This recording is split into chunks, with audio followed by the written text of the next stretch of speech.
entrepreneurs, we kind of have shiny object syndrome where, I can go do something else and then we end up failing at that. And it really hurts the emotional side of it. But, you stuck to the same technique, the same avenue the entire time, just M&A. Well, it's weird because people are like, what would you do if you failed? Or like, what would you do tomorrow? Like even a guy last night in my Facebook message is like, are you looking for something else? Like, what is your end game? I'm like, what end game are you even talking about? Like, if I see an opportunity present itself, I'm not opposed to or closed off from that, but it better be something I'm passionate about. People have this idea of success. We see people that are successful and you don't realize the journey that they went through. And a lot of people are successful because they were absolutely unwilling to fail. Yep, 100%. Like, I don't know if I'm even going to win, but I know I'm not going to lose. Oh, I tell people that all the time. Like, if I ever failed, if people think that I failed, if whatever happens to me presents a circumstance where I'm like less than blessed, then I will pick myself up and keep working because I'm not going to ever get a job. That is not a thing for me. That's never going to be a thing for me. Like, it's just not a thing. So I think like people choose certain disciplines, and being an entrepreneur is a discipline. So you could choose not to drink, not to smoke, not to whatever. I choose not to be a W-2. Well, if people are passionate about hair, do that. If you're passionate about food, do that. I'm not. So I wouldn't choose that. And I really wouldn't advise people to choose that. But that's not to say I don't work with those people. Like, I just had a client buy 6 restaurants at the same time, and we did the transition in Minneapolis. It really depends on what you want to do, what you want to focus on. What's up, everybody, and welcome to another episode of Cash Flow Conversations. Today I have a really cool guest, Melissa Krivachek.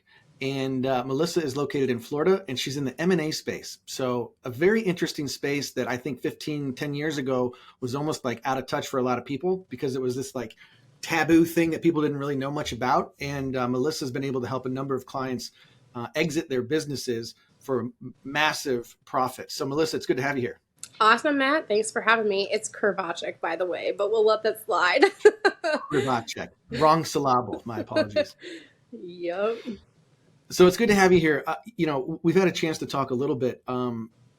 Your start in business is definitely unique. Give us a little bit of background how you went from Walmart to where you are now. Yeah, I mean, so first of all, I had like an amazing mentor in Walmart.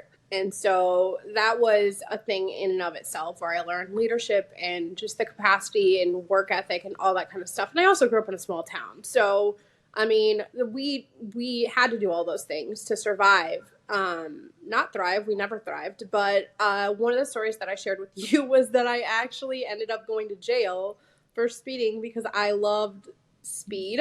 And so I had this philosophy that success loves speed.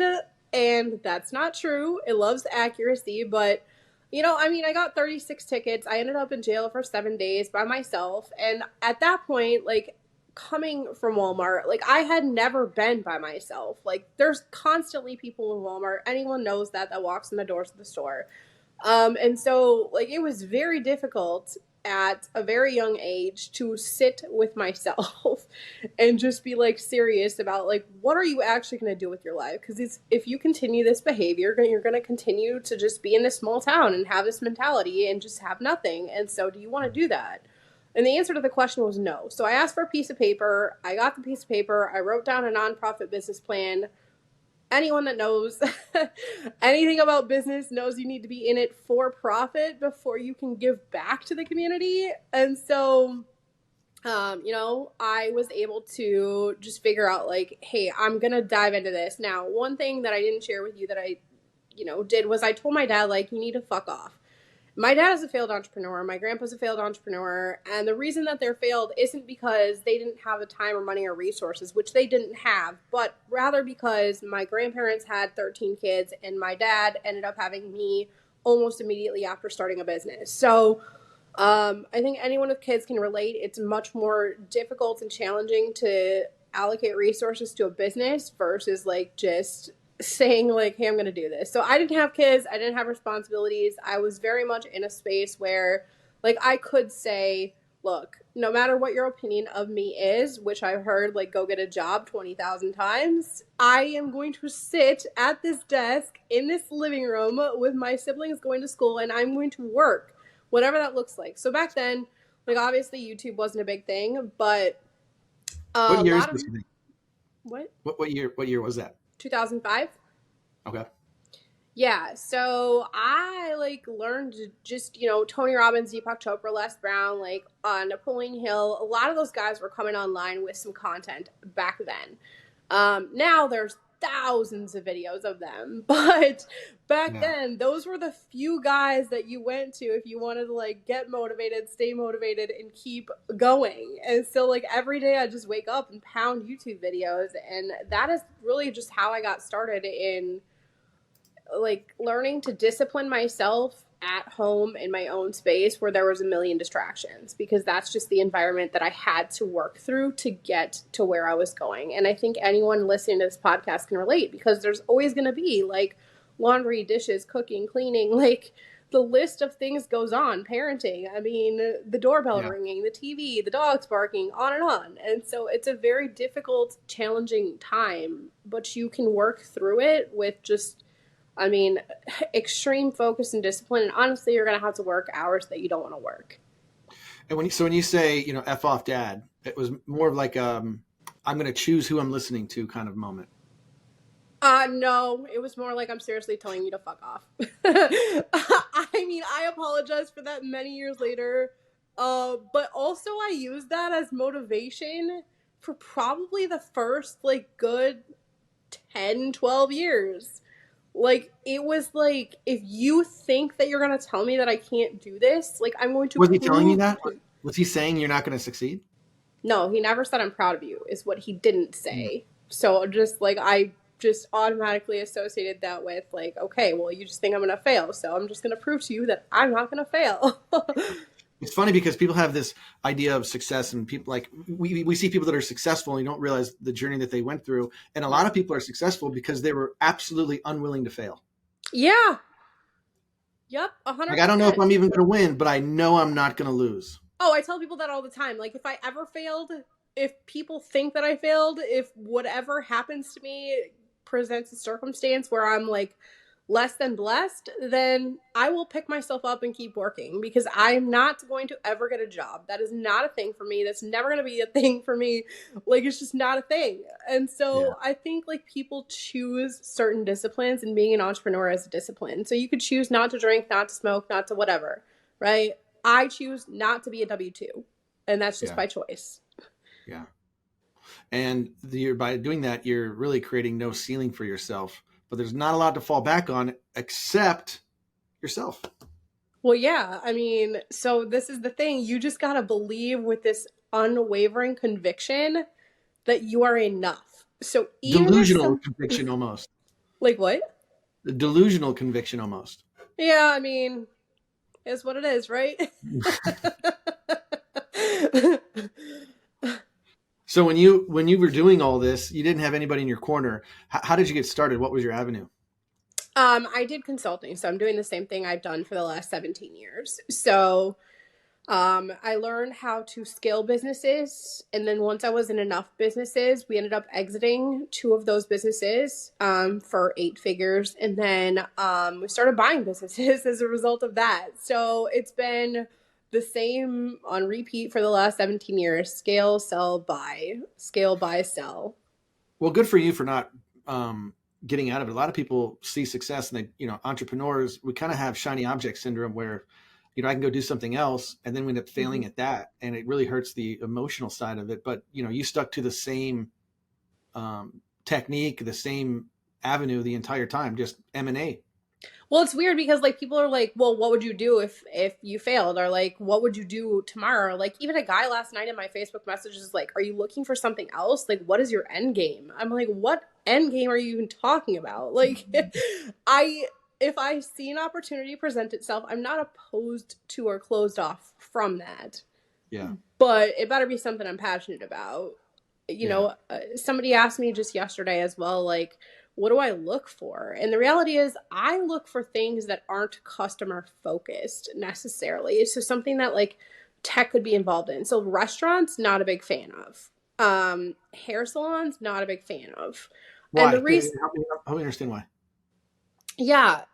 So like in a restaurant or a hair salon, you have to be like the face. You have to be interacting with your customers all the time. And then you have to deal with a lot of Google reviews, complaints, like turnover from staff. Like, so between the customers and the turnover, you have a very hefty workload, and you're looking at 80 to 100 hours a week. I know in that environment I could not survive. And it's not that those are bad choices for people. If people are passionate about hair, do that. If you're passionate about food, do that. I'm not, so I wouldn't choose that. And I really wouldn't advise people to choose that. But that's not to say I don't work with those people. Like, I just had a client buy 6 restaurants at the same time, and we did Wow. a transition in Minneapolis. So it really depends on what you want to do and what you want to focus on. Now, those guys, have what I consider to be a job. Like, they have to show up at this restaurant, they have to deal with the turnover, they have to work the hours that aren't picked up, they have to deal with the customer facing, they have to deal with technology breaking, they have to deal with security and systems and all that. I don't want to do that. Yep. But I've grown out of that phase. So I think in the beginning stages of a business, you have to do all that. It's just not optional, right? Because you don't have the cash flow to not do it. But once you grow beyond a certain stage, you have to implement technology and systems and security components in place, like life insurance policies or HELOCs or whatever you want to do, so that you don't have to work 80 to 100 hours a week, and you don't have to like survive on people that you don't know are going to show up for you or not. Yeah. And so if you shy away from those industries, are there any industries that you kind of you enjoy more? Blue collar. I'm a big blue collar person. So there's a lot of money in like roofing, siding, gutters, windows, pools. Yeah. HVAC? Yep. Um, Anything like electrical companies or like really anything blue collar, because it's stable. Anytime there's an environmental dip or housing prices go up or whatever, like it doesn't matter because you have to have the major four in your home. And so those are always going to be secure and stable ways to make money. Now, what oftentimes happens is these guys treat it like a job and not like a business. So I just posted about this not too long ago where my landscaping guy like didn't get paid for 5 months, and I knew I owed him $600. But like I was completely out of the state and unable to pay him at that time, and so he never called, he never texted, he never emailed, he never did anything to get his $600, and he still showed up and did all the landscaping. So there are a lot of ways that a business can just implement a system, and that system will automatically pay for itself by being up people, like, and just saying like, hey, you owe $600, like what are you doing? Like, Yeah. hey, we need to have a contract in place. Like, can we get this contract in place so that I can mow your lawn for a year or more? Like, because this guy's been mowing my lawn for 2 years, but never once has he ever asked me like, hey, are you willing to sign a document stating like you're my client? And that's the game changer for so many businesses. Yeah. Well, a lot of the blue collar people don't, I mean, they don't teach you how to run a business even in college. They just don't Yeah, teach you that, no. which is amazing. But so blue collar, a lot of people aren't going to school for plumbing, landscaping. They're not going to school for those things because they're not, glorious. But really that's the opportunity that I see because they are going to be glorious. The need for that service isn't going to go away. Yeah, so it's called Hands Dirty Clean Money. So those are like my favorite businesses. Like, I like the clean money, but I like the dirty hands. Like, and I mean, you can take that money and implement it into car washes or storage units or laundromats or anything where then you can have a technology component that takes away all the customer interfacing.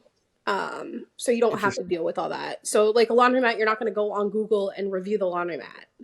Yeah. It's just not feasible. Yeah. So, yeah, you just take your blue collar money and implement it into a technology based. Uh, And so, and your specialty is so you'll go in and partner with the business owner and you explain your business model. I don't want to explain that for you, but explain how that works. yeah, so it's super simple. I look at your business. I can help you scale it if you want to scale it to eventually exit, or we can help you basically evaluate it so that you can exit. Or if you just want to buy more businesses and do a roll up, or just buy one business and take possession of that and do a transition, we can do that too. So I don't get paid on equity. I don't get paid on any type of payout like that. So it's one flat fee up front, paid in full. Interesting. So Yeah, there's, pros and cons to that approach. One might there argue is. that if you're tied to the exit, then you might be more inclined to get a higher number at the exit. You would. What are some of the pros and cons that you see? Yeah, so that's true. But on the flip side of that, like, so let's say that you are not a board member, you don't have voting rights, or you are not a majority stake shareholder. There's no way for you to actually collect an earnout.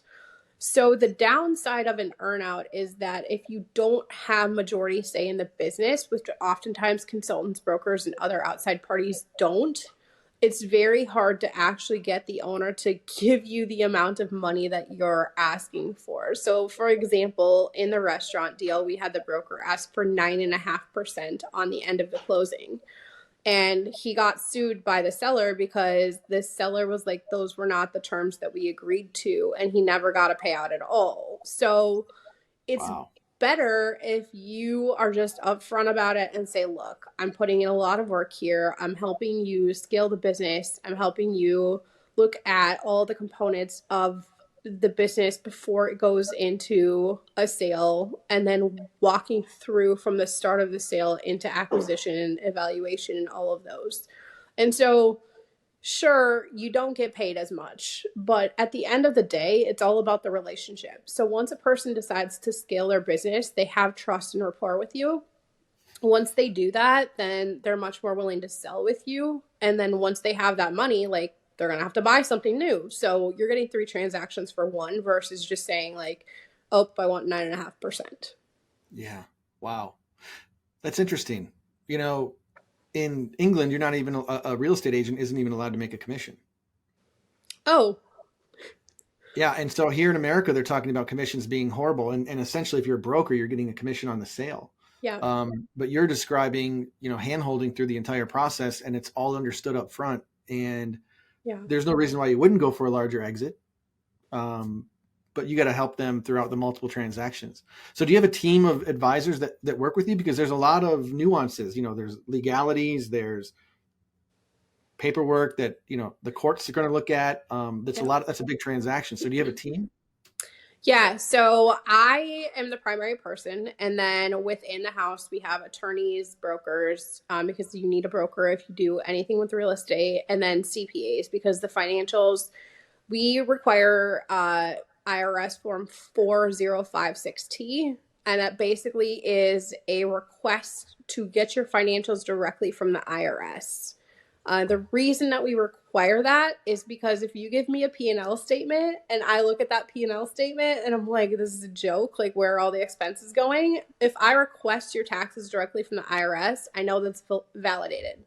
Mm. So I know that a third party that is a government agency that at a federal level can charge you for not, for like tax evasion, is giving me documentation, then there is no reason that those numbers would be wrong. So all of Mm. the laundromats and other entities that are trying to skip taxes, are trying to not put the cash on the books or anything like that, are automatically going to get a lower offer from any of the clients that I serve, because it's always going to be in the buyer's best interest that the taxes are accurate. Interesting. Yeah. Gosh, I can't think of anyone who likes tax evasion. We do I not promote just tax talked to evasion on someone this in show. Chicago today, and he's like, I got nailed $400,000 this year for supposedly not paying enough taxes for my solar company. I'm like, sometimes you just got to pay the cost. Yeah, man, it's the cost of doing business. It is. There's definitely value in avoiding some of those unnecessary taxes, but if you owe 400, that usually means you made quite a bit more. Usually, not always, but usually. Um, So in Illinois, that would be like you'd have to make over $1.3 million off that. yeah, yeah, and that's where you don't get sympathy from most of the crowd of the people, right? They're going, well, you have Correct. 1.3 million, you can pay, and then the whole argument is how did the government make the world better with that 400 grand rather than the business owner? But that's a different conversation, Well, for I another mean, day. do you have roads to drive on? Do you have fire stations to call when your house is burning down? Do you have ambulances that come get you when you're having a heart attack? That's the reality of what your taxes are paying for. So I got this advice one time. It's been solid advice for me. if you're trying to avoid taxes, think of it as a partnership. You are partnered with the government so that when you are in trouble, if that ever happens to you, you have resources that you can call upon to help you in times of need. And so, no, it's not financial, but it is from a medical perspective. It's from, your house is burning down, save my family perspective. And all of that's super important. Yeah. So talk to me about on these exits, what type of multiples do you typically see, and what is that related to?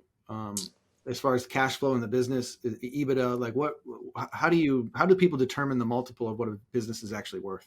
Yeah, it's totally dependent. So right now I'm working with like a web development company. Their multiple is substantially higher than most multiples. They are working at a 10x. Because web development and SaaS are generally between 8 and 12 in terms of multiples, you have to be careful how you evaluate those. They're not done on EBITDAs, they're done on nets. And then all of the furniture, fixtures, equipment multiplied by the multiple, but then also taken into consideration anything that's considered an add back. So an add back is anything in the business that you have put on your taxes that you do not think the new owner is going to pay for. So for example, could be insurance. Because if you have an SBA loan, you have to have a life insurance policy. And most of the time that's in the benefit of the bank.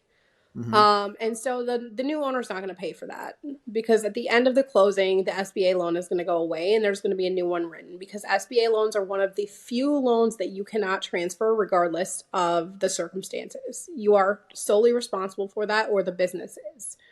And so you have to be careful about that kind of stuff. So every business gets a totally different multiple, and the math is different for every broker or consultant or whoever's working with the business, and it's based on a variety of different things. So the two things that I think are probably important for this conversation are that the taxes are done either on an asset sale or a stock sale. So most e-com businesses fall under stock because there's no assets. Most blue collar businesses fall under an asset sale. But both of these are taxed completely differently. Interesting. Yeah. And so when you guys do your exits, are you familiar with like private placement life insurance or PPLI? I am personally, but I don't think a lot of people are. So if you want to talk about that, that's cool. I can piggyback off that. Yeah. So at exit, obviously there's a big, massive tax bill that's due, and you can avoid some of that by putting a portion of the business inside of a life insurance contract, because life insurance growth doesn't generate a 1099. It's some of the only tax exempt dividends that you can receive. So people will put 50% of the business inside of a policy, and then at exit, they'll pay tax on the portion that's outside of the policy, but whatever's in that policy, there's no reporting to the IRS. Correct. Yeah. Yeah. So this is why you have to have people on standby that understand how to create wealth, but do it in a way that is legal, but also like saves you on taxes. I mean, as much as we want to say like we don't want to save on taxes, the reality is every business owner has to save on taxes when they do an exit. And so, I mean, when we did the restaurant policy, I basically told the guys, because they had already owned one restaurant before, and I told them do a key man player life insurance policy, and they had no idea what that meant. So I started walking through the process, like, this is what you guys are doing, and this is what I'm advising, and this is why you should do it. And at the end, they were like, why didn't anybody tell us this? And I'm like, well, because people don't talk about this level of wealth. These are wealth tactics, and the wealthy get wealthy because they use these type of policies. Yeah. PPLI, I think is what you should just call it. Yep. Yeah. And then Keyman life insurance. And then there's like addendums in your regular life insurance that you can put riders on that will allow you to borrow against it and use as if you are the bank. And so by knowing these strategies, like, you're actually an outlier and able to do a lot more with the money that you already have in your pocket than you are by borrowing it at a bank. Yeah. A lot of people just think, you get cash and they just go to the bank and make the deposit and it sits there. Typically it's only insured for, 250 FDIC. It Yep. gets very little growth rate, and the growth rate that you do get is taxable as ordinary income, which is kind of funny. You get a Yes. 1099 for that 0.02% ROR that you're getting, and they just don't know the options. Again, a lot of this stuff just isn't taught. And I think the cool part about where we are today is the interweb, because Yeah. I get to interview people like you that know a lot more about subjects that not a lot of people know about, and then it's free education for them. Mm-hmm. So there's business owners listening to this that could reach out and go, hey, I have no idea how that works. I've never seen a policy that can replace a bank. Well, I mean, that's all we do, because business owners need access to capital. That's why you probably have an SBA loan, right? Yeah, I actually made a post probably 4 months ago about a key man life insurance policy. It was about the same time I was advising the restaurant owners to do that. And the amount of attention that one post got was insane. Like, my inbox has never been fuller of questions about that. And Wow. so, like, it's one of those things that you can use these resources to your benefit for the long term of your business. But there's two things that have to be said about this. The first is that you have to be in business longer than 2 years, typically longer than 5 years. So don't go trying to get these policies thinking that you're going to be able to do it on the short term because you need cash. Yeah. That's not going to happen. You're not going to be approved. The underwriters already know that. The second thing is, like, you have to also be in this for the long haul. So you're not going to be just taking out this policy, getting the cash, putting it in your pocket, and buying other shit. That's not going to happen either, because once again, like, there's a lot of stipulations that go around these policies. So just understand that. And if you are intending to do the right thing with the intention behind the way the policy is written, then you will always be approved. Yeah. Yeah, 100%. There's not even an application. Once the policy started, you can get access to that cash at any time. I mean, you Correct. don't even Up have to to. 90% of it, yes. Yeah, exactly. So when you're working with businesses, do you talk much about the value of having capital available, whether it's through a HELOC, lines of credit at the bank, policies? So a lot of the businesses that I deal with generally have pretty good cash flow. Not always, but most of the time. And it really depends on what industry they're in. But yes, I mean, cash flow is king. It's always going to be king. I don't know who decided that credit was king, but that is a false statement. Because at the end of the day, you're not going to put your payroll on a credit card. You're No. not going to pay your bills like that are outstanding with your vendors on a credit card. That's just how it works. So your business. So, for example, like, if someone did get an insurance policy, right, and their idea was to, like, go and buy another business with this insurance policy, but they had no cash flow, they have a huge issue. So the first is that they're not going to be able to make their business grow, and the second is they're not going to be able to pay back the life insurance policy, which is then short-lived and never to be written again because the underwriter wrote an invalid policy. And so it's just very, like, important that people focus on the right things, and cash flow is one of those things that is, like, the main thing when evaluating a business. Yeah. And that's what's looked at when you start looking at multiples at the exit, is the cash flow. Um, Most of the time, but not all of the time. So there's, like, a lot of variables, again, depending on the industry. So cash flow is one of them. Net profit's another one. I don't really care about gross profit. I don't care about P&Ls. Again, if it's an asset sale, I'll look at the assets. If it's a stock sale, I'll look at how many partners are there and how the stock is actually written in their partnership agreement. And so, like, all of those are taken into consideration. Wow. Yeah. It's incredible. It's such a, there's so much to know. It's overwhelming at some time, right? Like listening to you That's the talk. point of me. Yeah, exactly. Because the specialist in the business who knows how to make cash flowing businesses doesn't know all of these legal aspects and tricks up their sleeve that someone like you can help out. Well, so that's the thing. I'm not an attorney. So that's why we have attorneys, right? So, the web development business bought a bath bomb company inside of it. And so when we originally looked at it, we were like, okay, so you want to sell two companies? She's like, no, we bought it and there's one company and we have a promissory note going from one company to the other company. I'm like, well, we have to get this promissory note off, but then there was also an SBA loan attached to the other company. So all of this interweaving, like, I'm like, let us handle this for you and you just go do your thing. So now she's on vacation in Miami, which is awesome, right? Yeah. Um, it's the holiday season. She's got 3 offers on the table and she doesn't have to worry about anything. And so, like, while I am explaining everything as dumbed down as it can be for the purpose of the podcast, like being able to walk with a business owner all the way through the process and help them understand, and help them be involved as much as they want, but as little as they want, it like is really taking away all of the like insecurities or the fears or the overwhelm that comes with this process, because we know that that's there, like Yeah. it's there. Well, anyone who runs a business that's grown and scaled knows the value of having good partners, Yep. and Yeah, that's a I huge, agree with huge that. one. So, how do you find good buyers? If your range of businesses that you help, is all over the place, how do you find good buyers for them? I've built relationships with a lot of different people over time and I've had really good referrals. So I've been very blessed in that sense of doing things like this and then continuing the conversation like outside of, let's just say doing a podcast or um I've done a deal with one guy and he's like, "Hey, my buddy just exited, a $2 billion company. Let me just have him text you." And I'm Yeah. like, "So we're not going to talk on the phone?"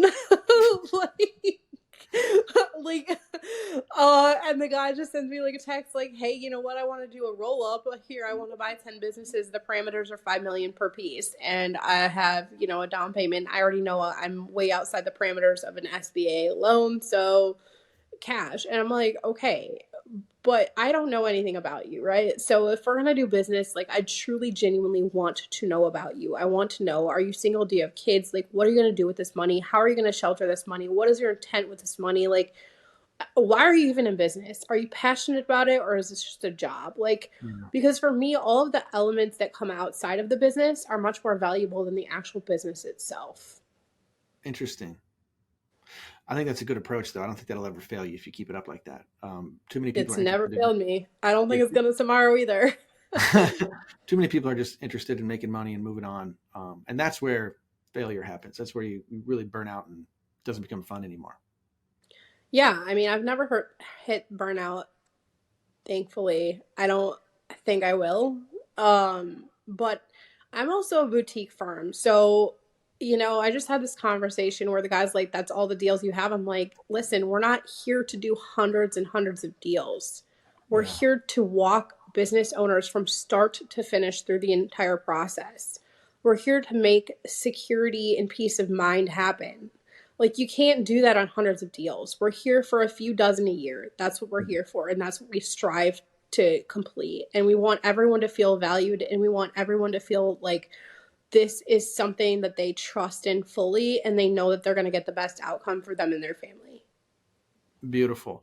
Here's a tough question. How on earth does someone get started in this? And have you ever thought about helping people learn the process or teaching like a course or anything on this? Like, so my process is so different than other companies, right? So I pride myself on getting paid up front. Um, like Roland Frazier or like there's a lot of guys that teach no money down Oh yeah. or 0% or whatever. I don't believe in that. And I'm straight up about that. Like, I just don't believe in that. Like, so you're going to come to me as a business owner and tell me I have a job, and then that's an insult to me immediately. But then you're going to ask me to sell or finance and hold all the cash on your behalf because you don't have any money. Like, so now I'm insulted and you're asking me to be your bank. Like, like, I don't know who's going to do business with you, but I'm not gonna. Yeah. So I know I exactly who you're talking about, by the way. yeah, so well, he's not the only one. And I'm not dissing him because it's worked for him, but Sure. it's only worked for him because he's a beast at cutting people down to the ground, degrading them, insulting them, belittling them, and then cutting them out of the deal. And that's just not my approach. And it's not to say that these approaches don't work and deals aren't done. They are. And that's what like allows them to sleep at night. I could not do that business and sleep at night. And so I'm all about integrity. Well, okay, so if that's true, I think you just opened up a part of the market that needs your advice, needs what you teach. Yeah, but is a course the way to do that? I don't know. That's what I'm saying is if someone wanted to learn this, how could they? How could they go about learning from you or? Well, I don't know if they could learn from me. I mean, I guess just follow me on Facebook. That I don't know because I do it so differently, and I'm not like one of those medium-sized companies. Like we do a lot of money in terms of that, but we don't do a lot of volume in terms of deals. Yeah. So it's not like I'm going out there trying to teach, hundreds of thousands of people. I will say my sales guy from Chicago, he literally entered my inbox and was like, okay, I want to learn from you. Like, what's it going to take? Because I got deals that can carry me and I'm going to have a kid on Wednesday. So I need to know. And I'm like, I don't even know what you're talking about. But I'm having a kid. You got to help. Like, I don't even know what you're talking about. So I like in my head, I was like, how to teach somebody. So I said, this is what I would do if I were you. There are ways to find deals. So biz buy sell is one of those ways. It's probably the most common way that a lot of people know. Which is like an autotrader.com. Bizbuysell.com is a great website. Yes, it is, but you would have to know how to read that. So for example, there's a gentleman that posts car washes on there. He's not a broker. The way that he does it is he figures out which car washes are for sale in what state. And then he finds the buyers and he goes back to the sellers and says, hey, I have a buyer for you. And then he gets the seller to agree to like basically give him a commission. So think of it as a wholesaler in real estate, but it's a wholesaler for business deals. And so you have to be very careful because, again, these are people that are in the best interest of money, not in the best interest of you. So if you're looking at these deals and you're seeing like the location isn't prime. So I took a client, we went to Miami, and we wanted to buy a laundry business, right? So Miami to Orlando is like 3.5 hours. We drove down there. We made a day trip of it. This guy has 3 kids. His wife just passed away from cancer.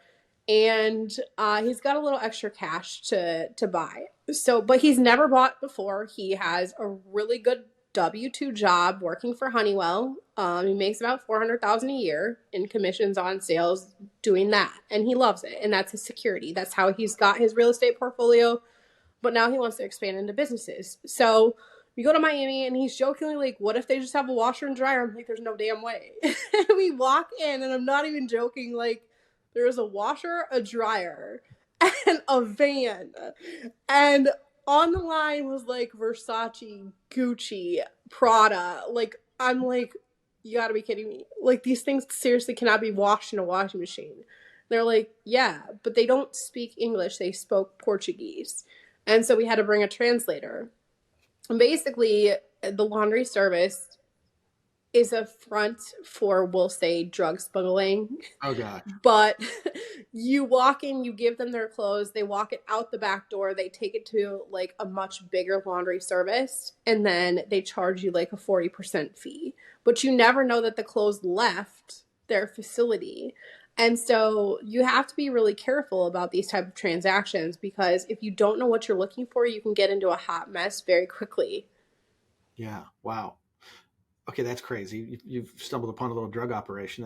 That's nice. So did he buy it? No. No, but that client and I have yet to buy a business together because, I mean, obviously, like, he needs something that doesn't take him away from his 3 kids since now he's a single father, but also allows him to have the mobility of owning a business and also being a W-2 because he refuses to leave his job. Wow. And did he just pay you then a fee up front to help him find He something? did. Yep. Okay.